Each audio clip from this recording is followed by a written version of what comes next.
Assalamualaikum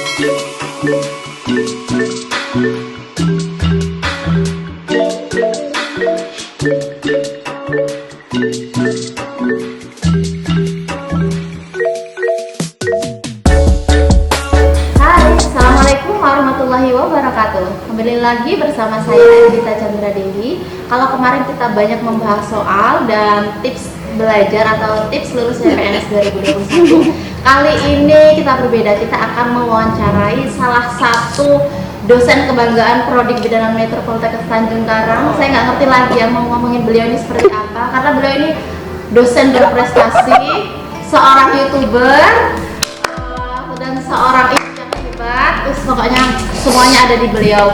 Kita langsung aja kenalan bersama Ibu Yeti Anggraini, SKM SST MKes Kepulauan. Goodbye. Bu, boleh ceritakan dulu gimana riwayat kuliahnya nih sampai kok gelar Brenten banyak banget. Sebenarnya gelar Brenten itu karena buat aja sih, kalau dibilang dasar dulu kali ya, basic dulu. Kalau dibilang Bu, cita-cita mau jadi bidan, belas sama sekali enggak. Saya dulu ingat waktu saya zaman jenguk teman di rumah sakit tuh ya, zaman SMA itu teman-teman saya kalau nengok anak-anak perawat itu yang pakai cap, ya pakai baju putih-putih, luar biasa, ini enak ya, ini saya nengok ngelirik aja enggak gitu ya, saking memang saya nggak minatnya gitu. Akhirnya pada satu saya aslinya saya ini pengen jadi ini apa namanya orang hutan karena ibu ini dulu kepengennya masuk kuliah daftar di IPB itu konservasi budidaya hutan, karena zaman saya dulu kuliah di tahun 98 itu lagi musim-musimnya kebakaran hutan. Jadi memang karena hobi saya itu adalah berpetualang ya, jadi saya bikinnya ya cita alam, saya pengennya kemana gitu. Cuman kita seperti yang disampaikan bahwa Allah itu yang lebih tahu dan yang lebih mengerti kita gitu kan, karena kita yang punyanya gitu, jadi kita nggak bisa memaksakan apa yang kita mau, ternyata bukan dari kita. Jadi selesai tamat SMA, kebetulan saya juga dulu kepengen di pariwisata lah ibaratnya gitu, cuman memang nggak ada apa ya gitulah pokoknya, ya enggak udahlah, namanya anak-anak mau kuliah itu kan labil, kayak pokoknya ikut dengan kawan aja deh, kawan kuliah apa.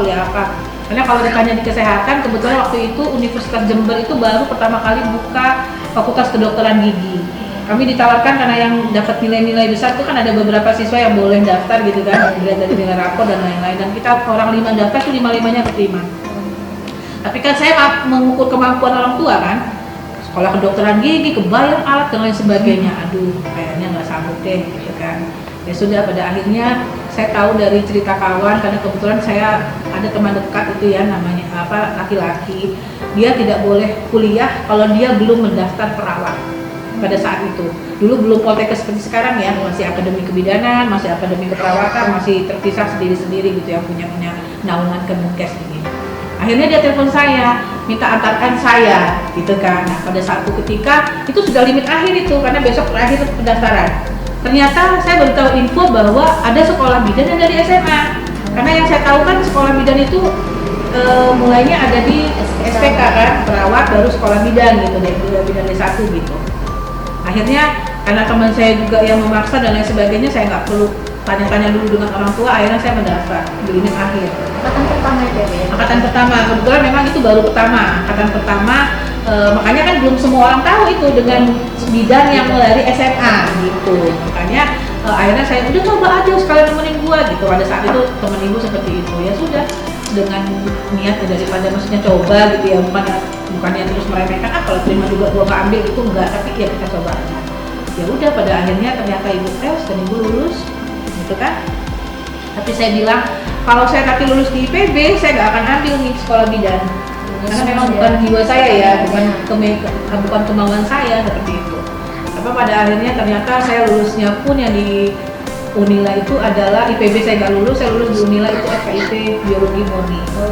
Dalam pemikiran saya, aduh mau jadi guru, meskipun sekarang akhirnya guru juga ya kan, kena tulah nih kayaknya.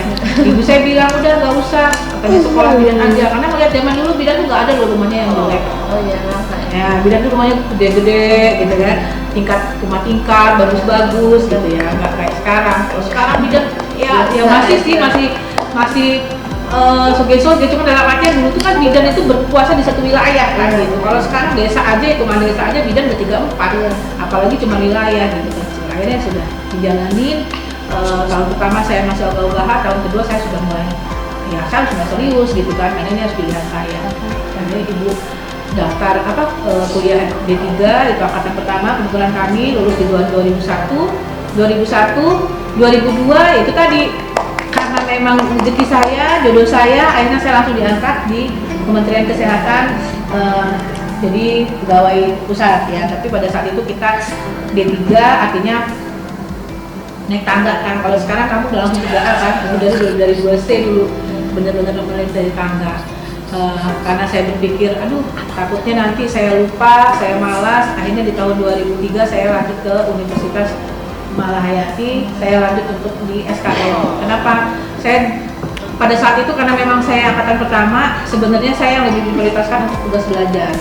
Cuma saya berpikirnya, aduh kalau ada di metro, maksudnya kalau ada di Lampung ngapain mesti harus keluar. Dan itu sebenarnya pikiran yang salah ya, itu pemikiran yang salah. Kenapa? Kita tuh memang tidak harus dalam seperti kata dalam tempurung. Kita merasanya kita udah paling hebat di sini, kita udah paling pokoknya udah paling segala-galanya. Ternyata kalau kita bergaul dengan orang lain, kita berhubungan dengan orang lain, kita tuh bukan siapa-siapa dan bukan apa-apa gitu. Jadi memang tidak ada kata-kata penyesalan sih sebenarnya. Akhirnya kebetulan ibu menikah di 2007 ya, itu 2007 nggak lama saya menikah, Poltekkes buka untuk D4 yang dari konversi angkatan pertama lagi. Ya, jadi ibu udah tamat Malahayati di 2005, karena 2003 ibu kuliah tadi, 2005 ibu lulus, 2007 1 bulan lah kalau kurang lebih ya, ibu menikah, itu buka D4. Dan itu yang mendaftarkan sebenarnya bukan saya, mertua saya. Mertua saya kebetulan sama-sama bidan, dia berpikirnya nanti kamu nyesel, teman-teman kamu sudah D4, kamu enggak. Ternyata benar.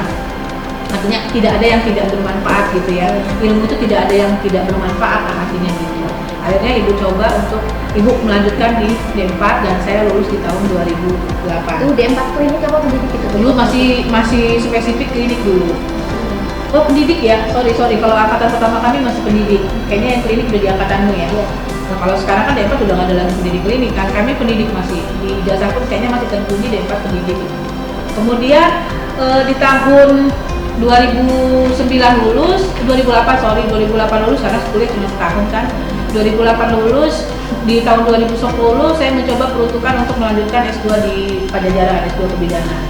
Tapi memang belum jodoh juga. Persiapan saya kalau ditanya, Bu emang nggak persiapkan? Oh saya persiapan sekali, saya kursus secara online, belajar TPA, belajar TOEFL segala macam, tapi memang belum jodohnya ya, belum sampai, rezekinya belum sampai karena memang ibu saya pada saat itu memang dalam kondisi yang memang lagi sakit gitu kan, sakit parah yang memang perlu diurus lah dalam artian, tapi ya semua pasti ada hikmahnya setelah itu ya kan. Akhirnya saya berpikir daripada saya gitu kan menganggur dalam waktu yang setahun, ngapain? Akhirnya ibu coba daftar ke Umitra, ngambil S2 di Umitra, S2 Kesmas ya kan. Tapi di tahun 2011 saya coba lagi untuk daftar S2 tanpa persiapan, tanpa pokoknya bonek, masih memikirkan dengan pengalaman yang lalu. Tapi karena memang kalau suami sih dari dulu udah 1000% ridho. Tapi ibu saya juga alhamdulillah udah sehat, akhirnya saya bisa lulus untuk di S2 Pajajarannya. Bagaimana dengan yang di S1, yang di Umitra Bu? Padahal saya sudah bayar tuh, ya meskipun nggak banyak sih, tapi itu kan duit perintah karena itu izin belajar. Kalau yang ke Pajajaran kan tugas belajar. Ya, jadi saya cuti di Umitra. Cuti di Umitra, saya ke mana? Ke Bandung, itu mencukupkan diri dulu di Umitra.